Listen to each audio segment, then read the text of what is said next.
So now I'm going to actually start talking about the what a notebook is and everything. So I kind of explained it a little bit. To start off, let's just create a new notebook, and that's really easy. See right here under your notebooks column on the left, create a new notebook. And then you have the option to name your notebook, whatever it is you want, and hit OK. So that's all there is to creating a new notebook. You see it's appeared over here in the notebooks column. Also, just real quick, you can see how I can also sort this by alphabetical or date. It just so happens they're already set up to be sorted the same way for either, but you can sort your notebooks like that.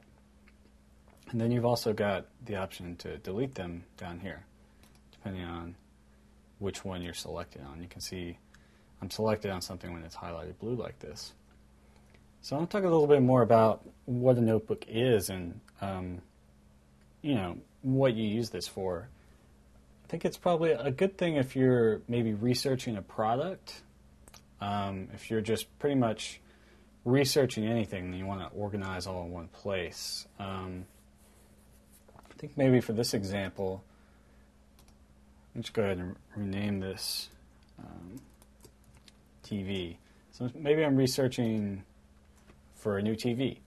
So that might be something I do, and then I'll be showing you how to do this, but I'll go around and find different reviews of TVs, and if I find one I like, I'll clip part of the reviews and organize all the reviews right here. Maybe each section I make will be about a particular TV I'm looking at, and then the notes in that section will be reviews. So that kind of gives you an idea. Another thing Google says this is good for is maybe doing something like planning a vacation. Just planning or researching, a good way to organize a lot of information that you're coming across. I kind of went over this already, but let me give you a quick overview of the interface again. You've got some toolbar options up here. You've got the bold, italic, underline options, highlighting text, text color. Got some fonts, just these right here for now, and you can change the text size.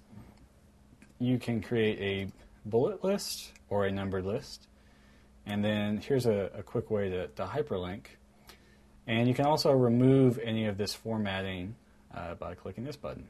And if you're a Gmail user or a number of Google products like Google Docs, Documents, they all pretty much use these simple toolbar options. And then also over here you've got the option to create a new note. And that's what this is right here. That's a note. And I can create a section by clicking right here. So I'll be talking more about actually creating your notebook in the following clips.